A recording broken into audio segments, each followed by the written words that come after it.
kuzingatia gharama za uendeshaji wake na hali ya kiuchumi.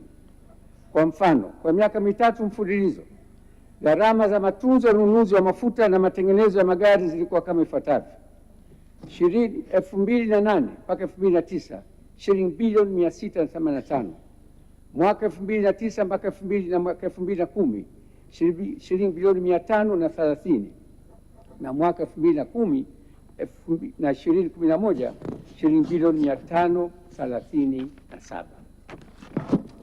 Kwa mwaka wa fedha 2010-2011 gharama hizi zilikuwa ni sawa na 4.6 ya bajeti yote. Hii ina maana kwamba katika kipindi cha miaka mitatu 2008, 2009, 2011 jumla ya shilingi trilioni 1.8 zilitumika kuhudumia magari ya serikali pekee. Ikumbukwe kwamba kiasi hiki cha shilingi trilioni 1.8 haikujumuisha gharama za ununuzi wa magari hayo. Ni rai yangu kwa viongozi wa wizara, mikoa na taasisi za serikali kuona muhimu wa kuendeleza kutekeleza pendekezo hili la kamati hili maalum ya Mheshimiwa Spika ili kubana matumizi ya fedha hizo kwenda kwenye miradi ya maendeleo. Mbona makofi madogo?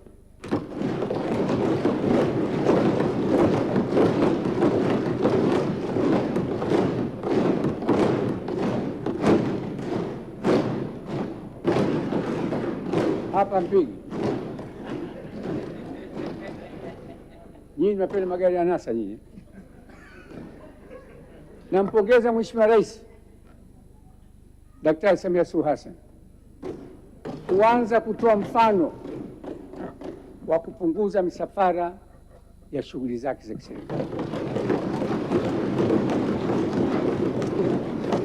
Na mradi rais ameanza, wengine tunangoja nini?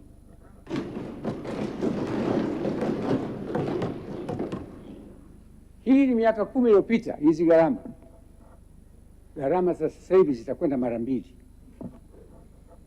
Matumizi ya serikali lazima yapungue.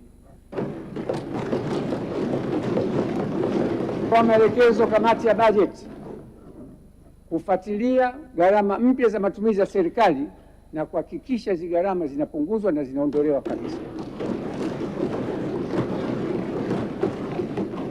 Hatuwezi kuendelea kukaa na vitu vya anasa wakati nchi yetu bado inataka maendeleo. Na hivi karibuni mtaona gari yangu nilitembelea ni tofauti na gari yetu sasa hivi. Na mimi naanza mfano wa pili.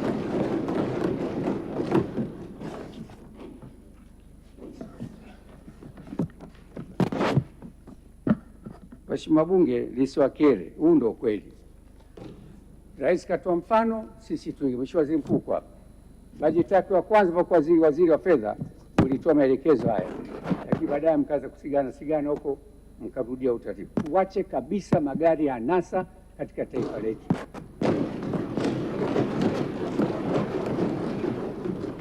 Wageni wepo bungeni asubuhi hii, wageni waheshimiwa wabunge, wageni 44 wa Mheshimiwa Dr. Samizi, naibu waziri wa afya, wanafunzi wanaosoma